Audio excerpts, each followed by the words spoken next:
chim cái đủ mi cho kan khem kan tu aliwa khan ma ka holding mi jong he kan group cho ka hal chang nam che zai da city se chun a how na si he zai tin da na fian ne chun na fian ning ni chun zai tin da nun tar chilawa nun na khe zai tin da na fian ne chun na fian ning ni chun zai tin da nun tar chun pol ni ta a how a si he zai tin da a fian chilawa nun na khe zai tin da a fian ne chu a fian ning ni chun zai tin da nun tar te mi kha chim ka ti me ka chim kho lai la kha ka fyang tok lo na te ma kha ka chim tip mi se tu zan chan ara mi hin pakhat kan kha di mi cho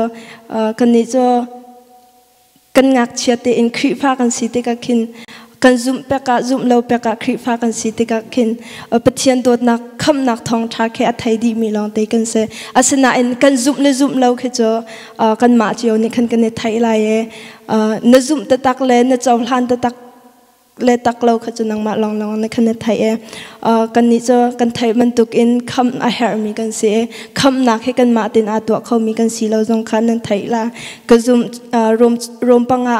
he pakhat chunga kan hu mi cho kan ni cho zoom nak thong an thiam cho tar kan si cha kan boi pa ji su khri thong an pathian he kan rem te ma chu kan zoom nak chu kan din ruanga silo in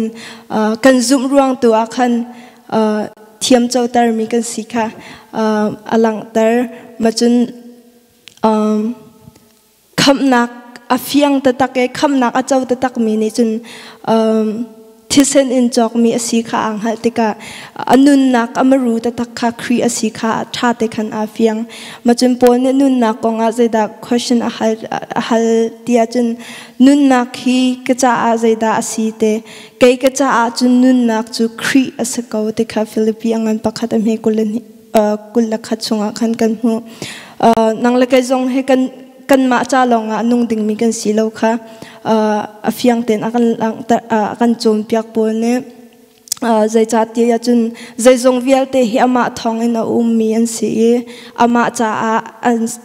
cha an sedi tia rom lai khat am he som thum le bro ka khan akan chom piak pol nun na kan zau te ka khin atu zonga khin bible chom piak nak zonga philippi siamang zong ne khan akan chom piak sia pa zong ne kan hulai zer zong khan thong tha chime pol anun na kan zau te ka khin lom na ka ton mi nak khin har nak le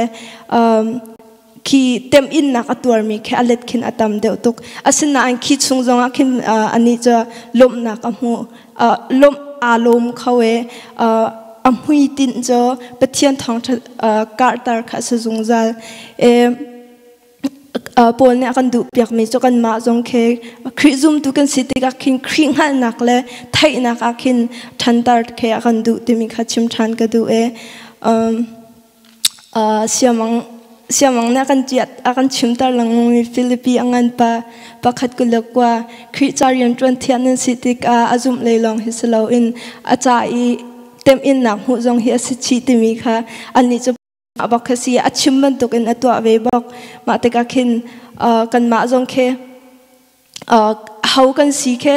I fiang na selok nun na khe zaida asi ti mi khe fiang na sa ti khe ka du arwang cho how kan si kan fian mi ni khen kan nun na khe oke kan twa mi khe how kan si ti kan fian mi ni khen alang tar nan fiang la dik ma te ka khin tu zan chan ne chim ka du mi cho nun nak maru ta tak cho khri kha si ok asi zong khe asrim ma cha khan philippi angan panhi am he pakhat in ka bia ka dong tar sia chun chu cha a khri chung in nun nak ni khan an thon tar na mo adot nak ni khan nan ha an ngam tar na mo tharau he hoi kum nak nan ngai mo pakhat nan ido in nan jang pha mo te kha philippi angan panhi am he pakhat ka bia ka dong tar pathian kan cha tha mi si chun thla cha na kam pek pek ko sa